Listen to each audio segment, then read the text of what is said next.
കഴിഞ്ഞ 20-ാം തീയതി ഡിസംബർ 20-ാം തീയതി സാമൂഹികാരോഗ്യ കേന്ദ്രങ്ങളുടെ OP സമയം വർദ്ധിപ്പിച്ചുകൊണ്ടുള്ള ഒരു ഉത്തരവിറങ്ങുകയുണ്ടായി. സാമൂഹികാരോഗ്യ കേന്ദ്രങ്ങളുടെ പ്രവർത്തനവും പബ്ലിക് ഹെൽത്ത് റിലേറ്റഡ് ആയിട്ടുള്ള എല്ലാ ആക്ടിവിറ്റികളും ഇതെല്ലാം മനസ്സിലാക്കിക്കൊണ്ടുള്ള ഒരു ഓർഡർ ആണോ എന്നുള്ള കാര്യത്തിൽ ഞങ്ങൾക്ക് സംശയമുണ്ട്. കേരളത്തിലെ സർക്കാർ ആശുപത്രികളുടെ സ്റ്റാഫ് പാറ്റേൺ സ്റ്റാൻഡേർഡൈസേഷൻ ചെയ്തുകൊണ്ട് ജനുവരി 2021 ഹെൽത്ത് സെക്രട്ടറി ഇറക്കിയ ഒരു ഓർഡറുണ്ട്. അതിൽ സാമൂഹികാരോഗ്യ കേന്ദ്രങ്ങളിലുള്ള സ്റ്റാഫ് പാറ്റേൺ പറയുന്ന ഇപ്രകാരമാണ്: ഒരു സിവിൽ സർജൻ, 4 അസിസ്റ്റന്റ് സർജൻ, ഒരു ഫിസിഷ്യൻ, ഒരു പീഡിയാട്രിഷ്യൻ എന്ന് പറയുമ്പോൾ ആകെ 7 പേര് എന്നുള്ള ഒരു പ്രപ്പോസലാണ് ആ ഒരു ഓർഡറിൻ്റെ അകത്ത് വന്നിരിക്കുന്നത്. എങ്കിലും അതിനുശേഷം CHCകളിലേക്ക് യാതൊരുവിധ പുതിയ പോസ്റ്റ് ക്രിയേഷനുകളും ഉണ്ടായിട്ടില്ല.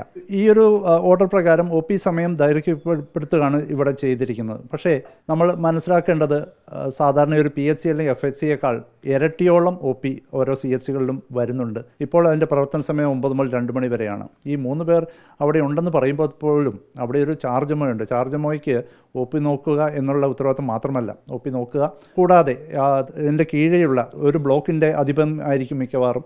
ബ്ലോക്കുകളുടെ ഉത്തരവാദിത്വമുണ്ട്. FHC CHCകളിലെ ഓരോ കാര്യങ്ങളും മേൽനോട്ടം വഹിക്കണം.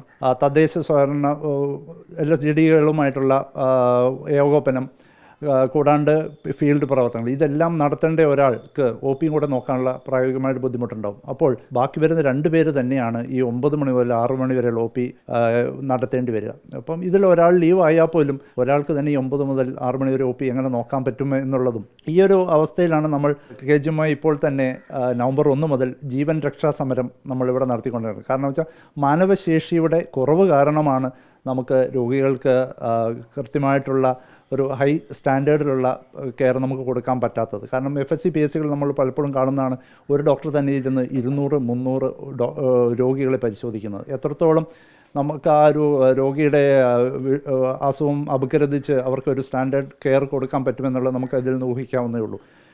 മാനവശേഷി ഇമ്പ്രൂവ് ചെയ്യണമെന്ന് പറഞ്ഞുകൊണ്ട് നമ്മൾ ഈ ഒരു സമരം നടത്തുന്നതിൻ്റെ ഇടയ്ക്ക് തന്നെ ജോലിഭാരം അന്യായമായിട്ട് കൂട്ടിക്കൊണ്ടുള്ള ഒരു ഉത്തരവ് ഈ സംഘടന ഒരു രീതിയിലും അംഗീകരിക്കുകയില്ല. ഈ ഒരു അപ്രായോഗികവും ആയുള്ള ഈ ഓർഡർ പിൻവലിക്കുമെന്നുള്ള ശക്തമായ ആവശ്യമാണ് സംഘടനയ്ക്കുള്ളത്.